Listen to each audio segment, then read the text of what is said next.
Hey, welcome back to Mind the Wine. This is Brian. In this video, I'm going to be swapping out the movement in my buddy Dwight's Seiko. This has the 7s26, and I'm going to be swapping it for an NH36.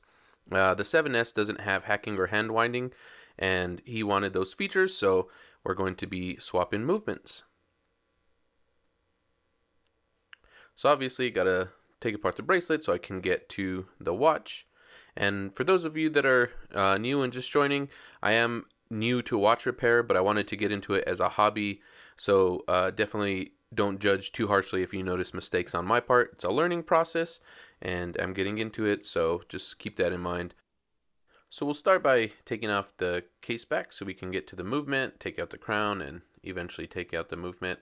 My buddy Dwight is in the military, and while he doesn't use this watch in that way, he still liked the idea of having the hacking seconds so that he can set it more accurately. And if you're here, you probably already know what that is, but if you don't, hacking seconds just means that when you pull the crown all the way out, that it stops the second hand from moving so that you can set the watch more accurately.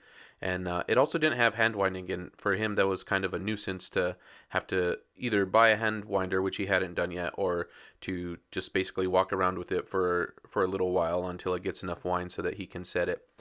So I told him I was getting into watch repair, and I had kind of looked up videos on how easy it is to swap out the movements, or at least how theoretically easy it is to swap out the movements, and he said that I could give it a try, and so here we are. And this was a little tricky to get out with the dial ring.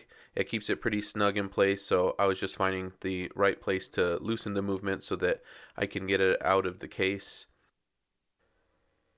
And this about did it, so I'll go ahead and turn the case over and the movement will come right out. And there it is. And that dial is just gorgeous. It's a really beautiful dial, that black.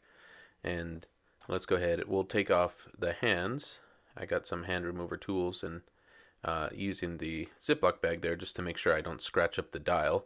Especially one as pretty as that. I don't want to add any scratches to it. So get the hands off. We'll move the bag out of the way, and then I'm going to put those hands in a little bin just to save for later. And even those hands are really pretty.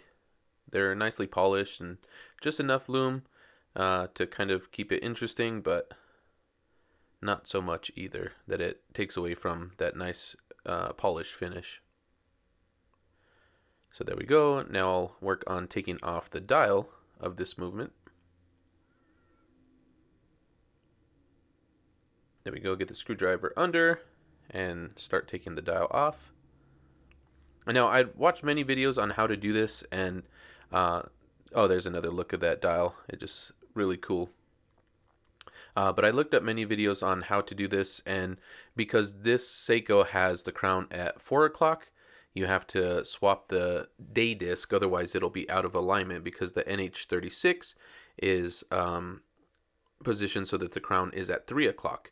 And so if you just try to do it straight over, you would have issues with where the day lines up.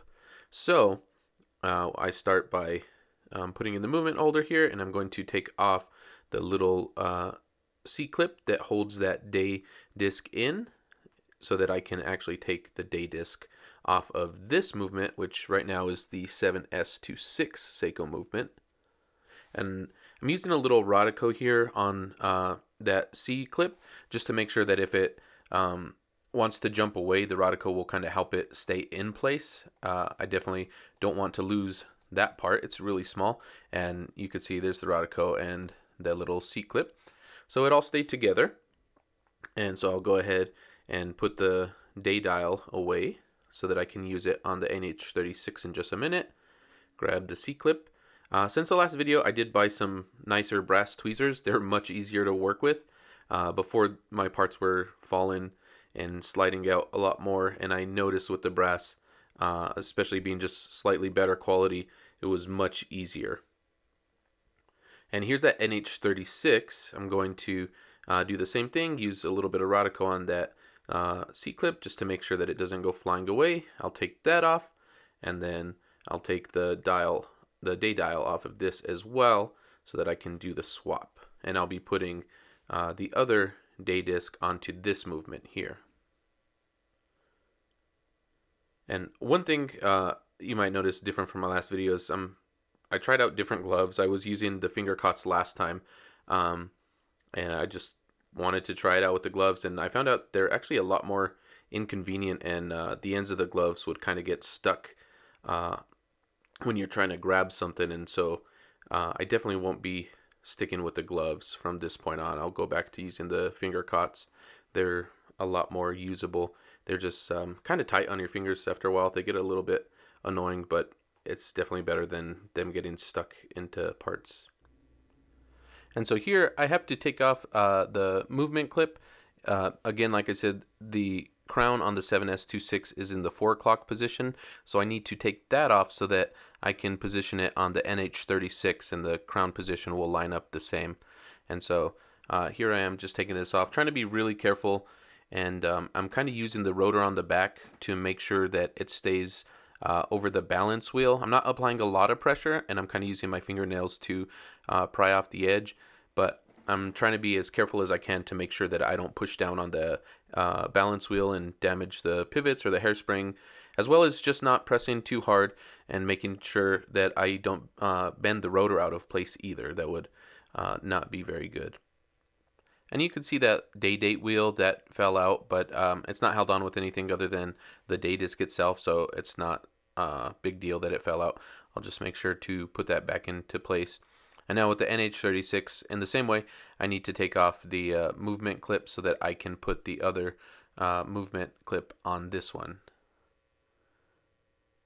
But I'm going to take out the crown first. I realized after that I didn't need to take out the crown in order to remove that clip. But again, I'm learning, and so now I know for next time that it actually just slips over the crown. So it's not something that needs to be done, taking the crown out. But same thing, I'm kind of using the rotor to keep over the balance wheel to make sure that that doesn't get damaged either.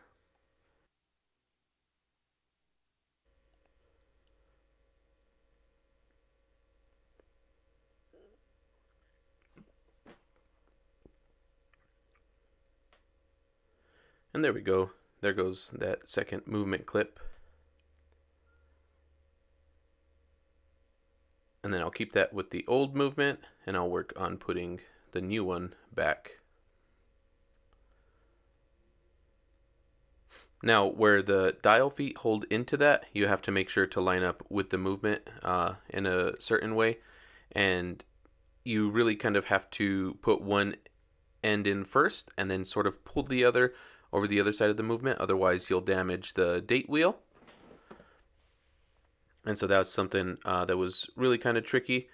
And I mean, the easier way, well, it's not easier, but the more correct way would be to take off the other parts as well so that you can actually get the day wheel off and out of the way.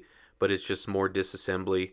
And I did end up damaging the day wheel a little bit on the outside. I was able to bend it back, so it wasn't that big of a deal, but it did happen. So I ended up swapping out the date wheels on both of them, and that's kind of how I figured out that if you take the whole thing apart, then you could put that movement ring on, the movement clip on without any issues whatsoever, any risk of damaging that.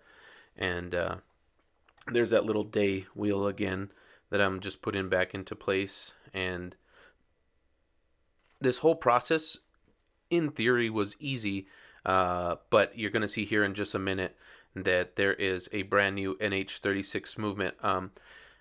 You always hear in watches, things with dates, that you have to be careful about the danger zone, which is usually between like 9 p.m. and 3 a.m., and that if you set the date in between that time, that you can damage these mechanisms. And that's in fact what had happened. I went to go test it out, but I was in the second crown position and I should have been in the third, and it grinded through some of those gears and they broke.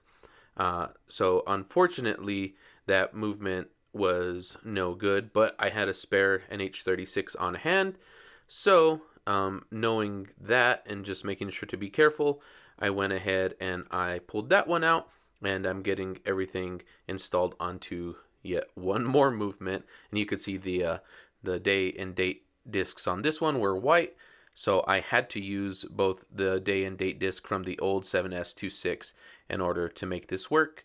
And you could see that I already have the movement clip on this one installed, and that's because I took off the day and date disc from this completely, and I took everything out so that I can put that movement clip on fairly easily. And now I'm just reassembling all the parts back into place. And in some ways it made this a lot harder, but I'm also glad that it happened. I had been wanting to take apart a more complex movement than the Seagull as well, and this gave me the opportunity to do it. And by no means am I an expert on the Seagull movement either, but in the way I want to learn things, I just kind of want to dive in and get in and figure some of these things out. And that unfortunately means some things may break, but at the same time, I was able to reassemble the other movement. I took the time and completely disassembled it, put it all back together, and I used that as my guide for this new NH36, and was able to put these pieces back in fairly easily. I understood how to do it because I figured out how not to do it, so that made this process a lot easier. And in the future, if I do another one of these movement swaps, I know exactly how to do it now, that it'll make it a whole lot easier, and theoretically with less complications. Now those screws I'm just moving out of the way. They're really small, and I would hate for them to get stuck on the side of my finger or anything else, and they go missing, because they are tiny and I will be searching for hours if I were to do that. Now if you notice, the C-clip was actually stuck on the bottom of that part, and it's here right in the middle of the movement. So there, I put the piece over it. So what ended up happening was I screwed everything in over it, and when it came time to put the day disc in place, I realized I was missing that C-clip. So you're going to see in just a moment, I have to disassemble this again so that I can get that C-clip out of there. But these parts are so small that it was just easy to miss. I overlooked it, and thankfully I found it before it was too late. And thankfully it wasn't lost either. I was definitely more worried that it was lost. Here it was just under this plate.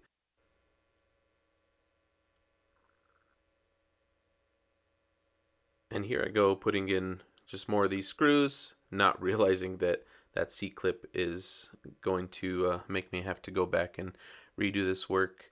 But like I said, nice little thing is getting these brass tweezers. They were a lot easier to use. Granted, I'm still struggling with these screws a little bit, but I definitely felt like they were a lot easier than the other tweezers that I got. The old ones were just from like a Amazon kit, beginner watch repair kit that just has very basic, very cheap tools. And the ones I got, granted, are not the highest quality, but they're definitely an upgrade. I got them from Eastlinger, and the quality is, again, much better. I feel like I can pick up some of these smaller parts definitely with a lot less force than the other ones.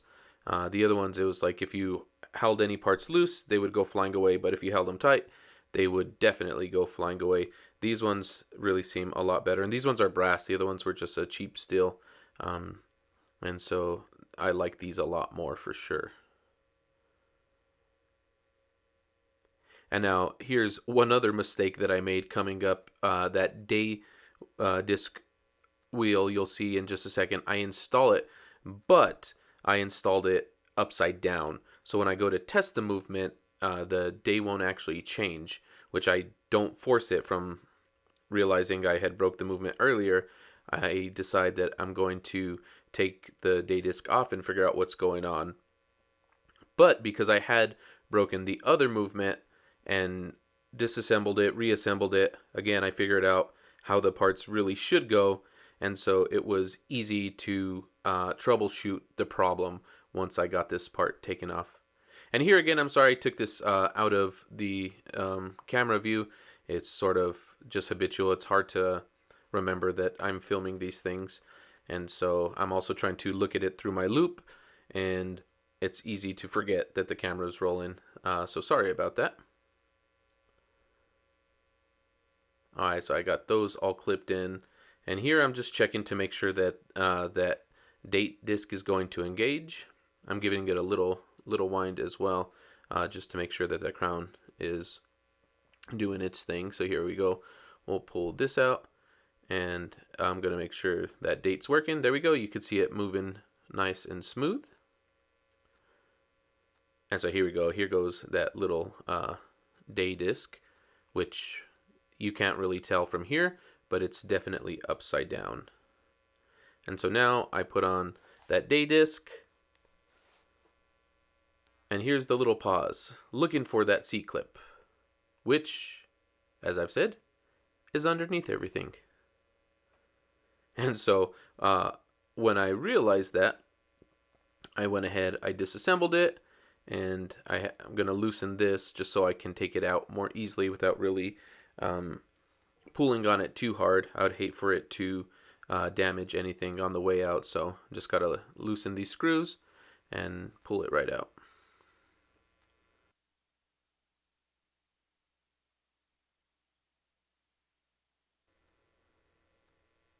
And here I'm just kind of going through all the screws and loosening them again to make sure that as I pull out that C-clip, it doesn't snag onto anything or damage anything underneath this disc.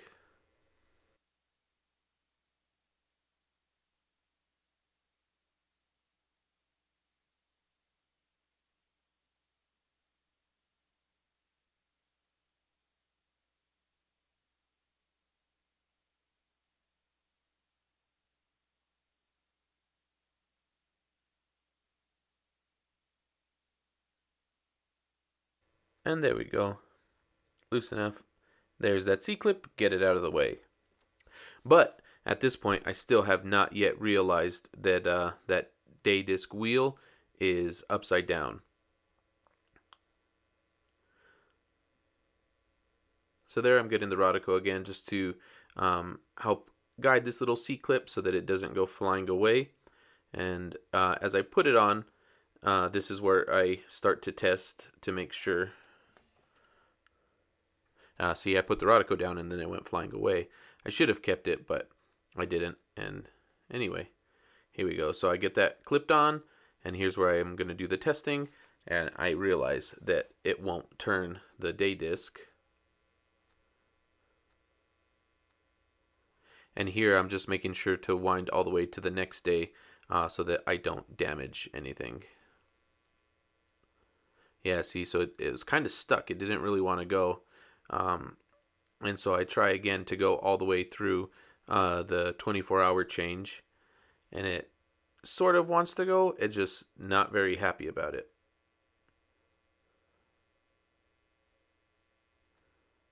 Yeah, so you could see when I try to use the quick set, it doesn't want to go. The date's working, but the day disc doesn't want to go. And it's because the teeth are aligned in such a way that they only want to turn one direction. But when you do it through the 24-hour setting, they turn together. So it's slightly different how that works.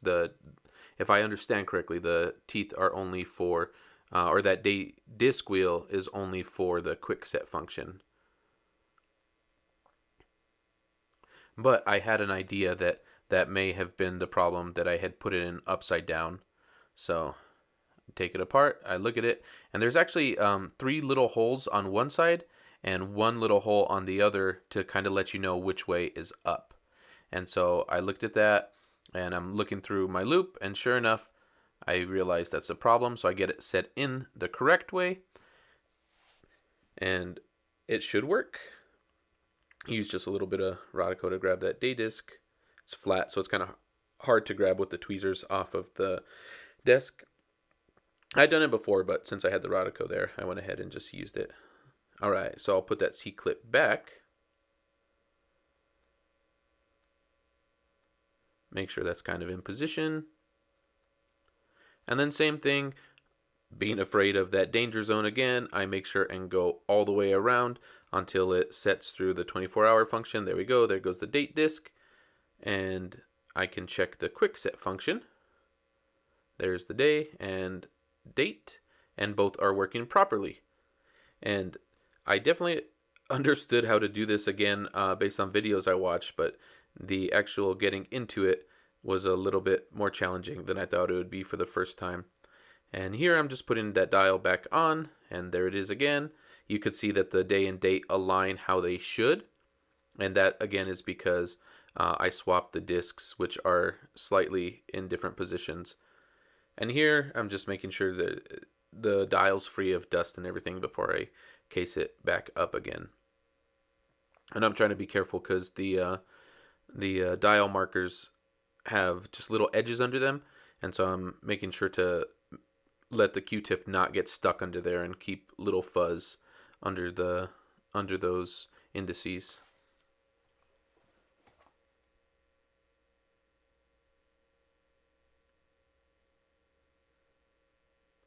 And so here I'm putting the crown back in because on any watch that has a day and date, you want to make sure that when you put the hands on that they are right at 12 o'clock. Otherwise, the day and date may change at sporadic times if you just kind of put the hands in wherever.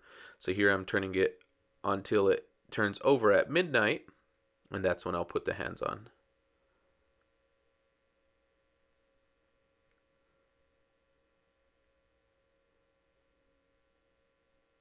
And there it clicks over, so now I know the watch is at midnight. So now I can start reinstalling the hands.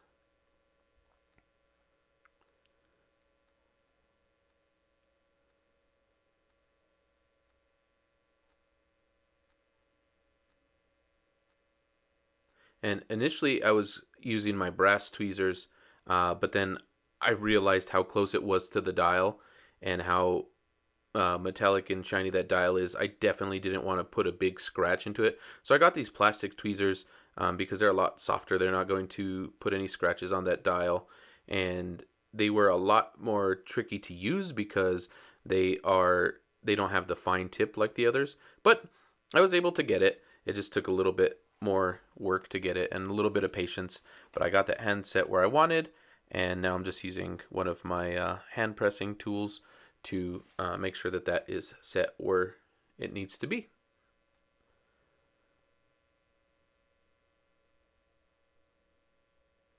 And I'm going to, it wasn't quite aligned, so I'm just going to make sure and push it in a little bit more. And I'll go ahead and run through the 24-hour cycle again to make sure that it changes over at midnight before I put the minute hand on. And there it goes, right at midnight. And so now I can work on putting in the minute hand and second hand in just a moment, but we'll start with the minute hand. Same thing, I'm using those plastic tweezers just to make sure I don't scratch that dial. They're definitely harder to use, but I figured it out. And here I'm just kind of pushing that hand into place where I want it to go. But it did fall off, and I had to kind of work it in a little bit. And there we go. I got them both set at midnight, so I'll go ahead and press that in. You can see just a little bit more fine-tuning to make sure they're both at midnight.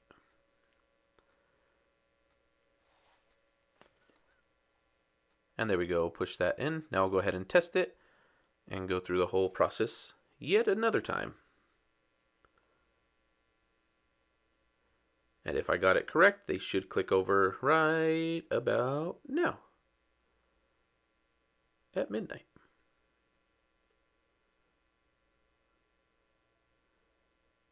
And my neuroticism made me do it a second time.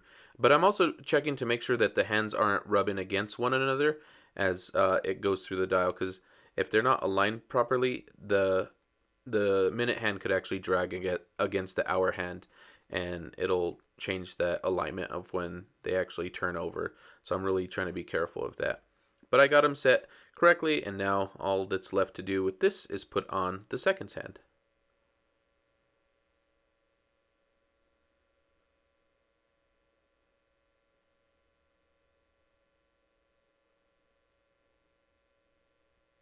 And there is a little bit more space, and for as small as the second hand is, I decided to use the brass tweezers for this, just to really get a better handle on it. And you can see I more or less got it in place, so I'm just going to apply very light pressure to make sure that it doesn't damage anything. It's a really small part, and the pivot that it sits on can easily be damaged, so I use very little pressure when I'm putting that in place. Now I'm just putting a little bit of wind in the watch to really make sure that that second hand is going to be running how I want it to. And I also twist the hands to make sure that none of the three hands are going to trip up on one another. And it looks like everything is set how it should be.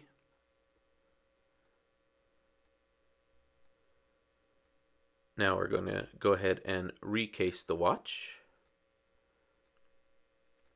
But before we do that, I figure I should make sure and blow anything out of there that could be in there. I did make sure and clean this with the microfiber cloth so there's no fingerprints or anything on the inside of that crystal, which there shouldn't have been because I wasn't really touching anything, but just to be on the safe side. And here I'm just applying very light pressure to make sure that that movement sits in the case how it should. And it looks like it does. So now, one of the most challenging parts of this project was that crown. I didn't have it recorded, but one thing you can't reuse is the crown stem between the two different movements because of the hacking seconds. It requires a slightly different stem. Now, the issue I ran into was getting the crown off of the old stem. I looked online, but this particular model, it was really difficult to find a replacement crown. I did get my calipers and take measurements, and I found something on eSlinger that I could order.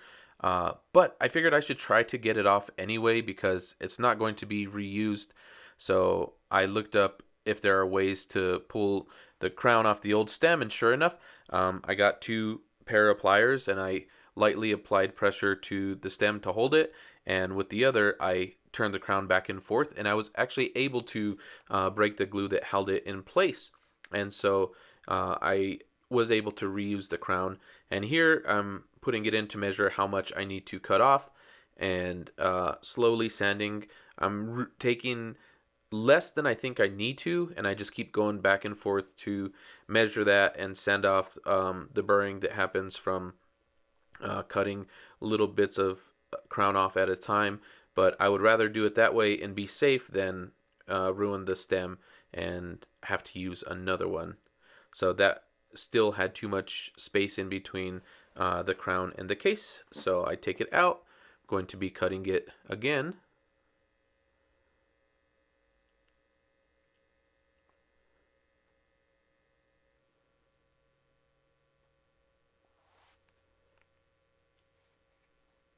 And so see, I'm taking very, very little off.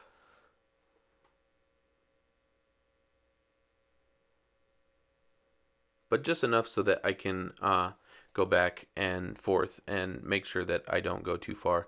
And I'm just using this little 3M sanding block. I'm applying light pressure to make sure that there are no jagged edges when I put the crown on. And this was my first time doing this as well, and this was a neat process to learn. And thankfully, I didn't ruin the stem. I actually end up getting it fit exactly how I wanted it to. And so here I'll put that crown back on, test it again.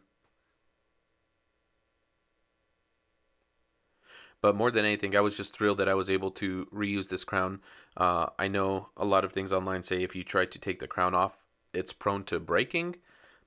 But I figured I had nothing to lose at the point, and I had found a crown that I could reorder if I needed to, but since I had this one here, and you can still see there's space there between the crown and the case, so that means that it's not quite fitted where it needs to be just yet.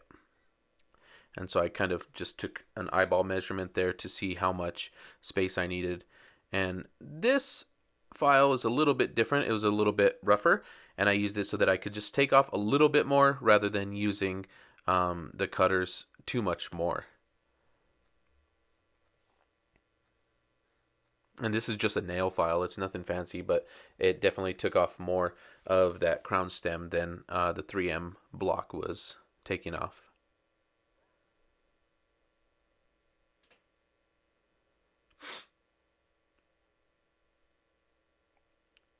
And again, sorry some of this is out of view, but like I said, a lot of this I kind of forget that I'm filming because I am still learning, and I just get into work mode and don't necessarily remember that.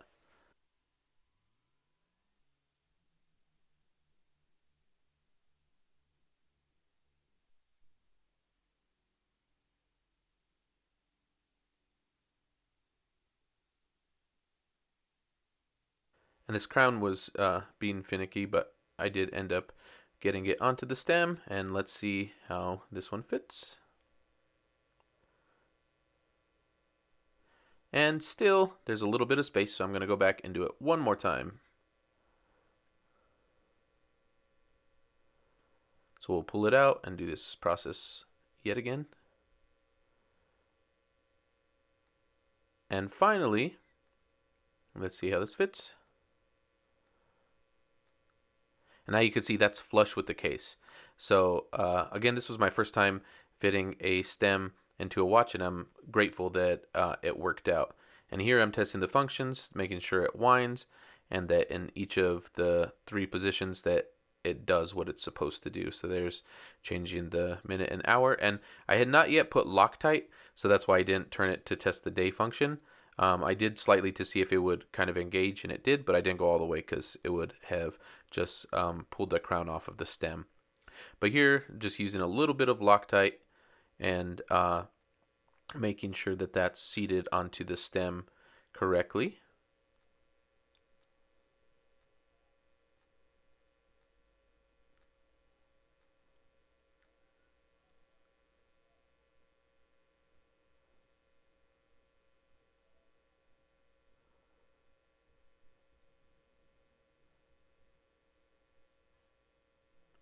And I'm trying to make sure that I don't use too much, but also make sure that there's enough to really hold it in place. And it started coming out of the bottom, so I'm using just a little bit of Rodico to clean it off.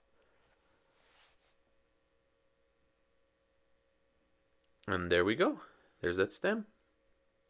Now, in between letting that stem dry for several hours, I went ahead and I regulated the watch as best I can, and I'm not too upset with these readings. 0.2 milliseconds of beat error, and jumping between -1 and +2 seconds a day is not too bad. And now I did ask Dwight, while the 7s26 is not really a decorated rotor, it does say Seiko on it. And so I asked him if he wanted to keep that one. The NH36 is blank, and it's a movement that Seiko makes for third-party manufacturers, so it doesn't actually say Seiko. And I asked him if he wanted to have the rotor that said Seiko, and he did. So I'm just going to be swapping the rotors on here. And I'm taking off the rotor from the NH36, which you can see here. And I'll be taking off the rotor from the 7s26 and just swapping them. That way it still says Seiko.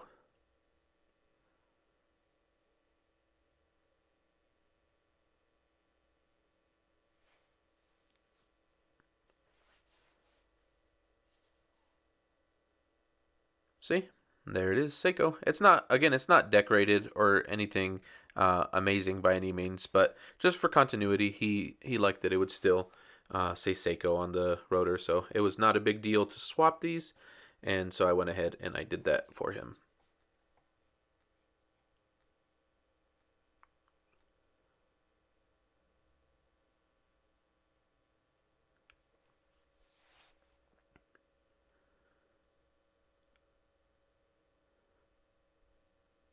And there we go. We'll take that off. We'll put it on the NH35 movement.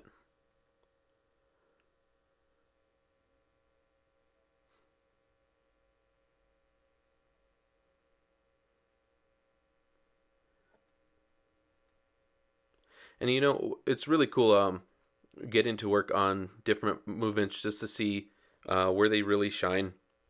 These Seikos are great because they're really easy to learn how to regulate with the Edicron system. It's just kind of nice because, these were not running too well when I first tested it.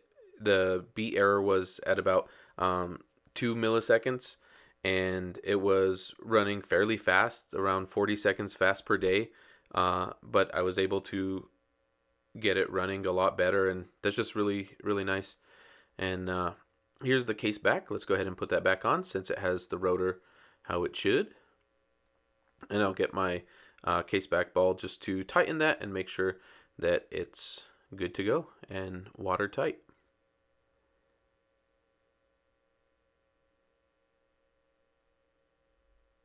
So now I'm just doing a final inspection, making sure everything is as it should be. And I'll go ahead and put the crown back in. And boom, again, sits flush with the case, which is nice. Making sure one more time that all the functions are working. And see, earlier in the video I mentioned the gloves kind of getting in the way. This was hard to pull the crown out. It's a small crown anyway, and it's hard even without gloves, but the gloves made it a lot trickier. So again, I won't be using them in the future. And you can see it looks like a crack in the crystal. I was afraid for a minute, but then I realized that Dwight had just never pulled off the plastic. And I thought it would be rude if I took it off, so I left it there so he could take it off when he gets there. And here is that completed Seiko with the movement swap. And just one final look of it reassembled. It's ticking good. And thanks for watching. I'm glad you came back, and enjoy.